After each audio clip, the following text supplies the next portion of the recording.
Дали тој судски спор кој се води против Владо Бучковски е камен околу неговата нога или тоа политичко менгеме со кое власта го оценува Владо Бучковски, евентуално го оценува Владо Бучковски да направи нова политичка партија и да одземи 1% од гласовите на СДСМ. Медиумите блиски на Груевски ве охрабрува да направите политичка партија, има неколку сериозни најави. Дали Владо Бучковски планира да направи политичка партија или листа со која би истрчал на наредните локални избори? Значи, што јас ќе правам во периодот кој предстои во овој момент е енигма во јавноста, но јас знам што ќе правам и мислам дека е прирано да ги кажувам моите чекори кои ќе следат веројатно за неколку месеци. Размислувате на политичка партија? Не на политичка партија во овој момент не размислувам, иако е известно дека она што се случува во нашето соседство или пошироко ги охрабрува условно речено оние кои сметаат дека во свет како што е кај нас, кога постојат два силни блока, во еден црно-бел свет, секој пат има простор за нешто ново. За такво нешто сметам дека во овој момент е прерано да се говори. Луѓето кои не ви се наклоните велат дека таа партија би се викала СДСМ Тенковска, алудирајќи дека всушност власта преку тој судски процес ве држи во менгеме и ве оценува да ја плюкате СДСМ. Тие што така сметаат, јас не би коментирал ништо повеќе, освен тоа дека времето покажа дека оние кои тврдеа и пред неколку месеци, пред 6-7 месеци, дека јас сум омилениот опозиционер, се излажа. Времето покажа дека оние кои судираа во гради и кои тврдеа дека може да донесат поени за опозицијата, за жал тоа не го направи. Бучковски, вие сте искусен политичар, веќе 15 години сте на политичката сцена. Зар не помисливте во еден момент дека бевте намерно одбран да го правите ова? Говорам од Црвенковски, говорам од СДСМ.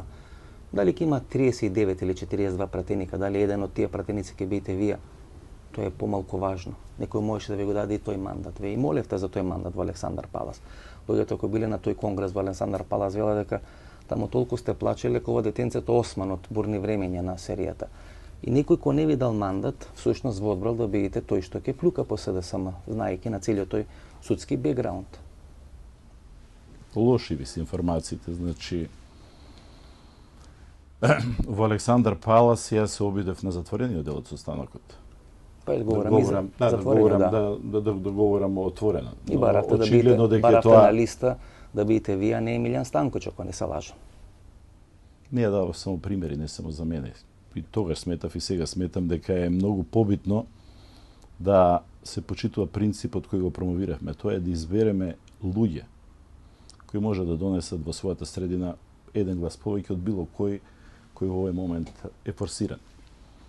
Така што мислам дека проблемите на СДСМ е вака како што е прераскажано од втора, од трета рака, испаѓа дека секој оној кој има различно мислење ќе биде протолкуван дека е предавник или дека одработува некоја туја агенда. Не е така.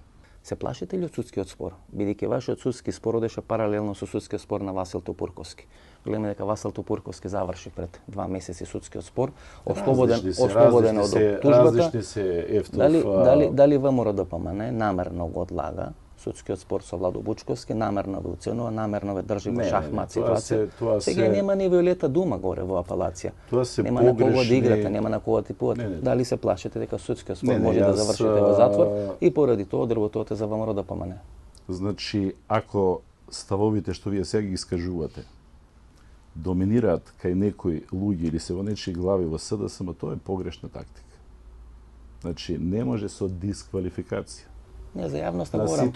За јавноста е јасно, значи на јавноста е јасно. Ја ви го поставам само прашањето ако јавноста го размислува, знаете. На јавноста е сосема јасно дека апсолутно нема никаква врска моето политичко делување по вонредните парламентарни избори со судскиот процес. Значи, начинот на кој се одвива се судскиот процес далеко од очите на јавноста е со едно темпо кое не е изфорсирано како што беше пред година и пол, туку во една нормална судска процедура, каде што за разлика од случаите кои ги компариравте, има помалку винети и помалку сложен, затоа заврши побрзо. Така што не гледам никаква директна конекција на она што се случува во судницата и она што се случува на политичката сцена. Љубе Бошковски беше уапсен на 6 јуни, го осуди на затвор и помина на апелација.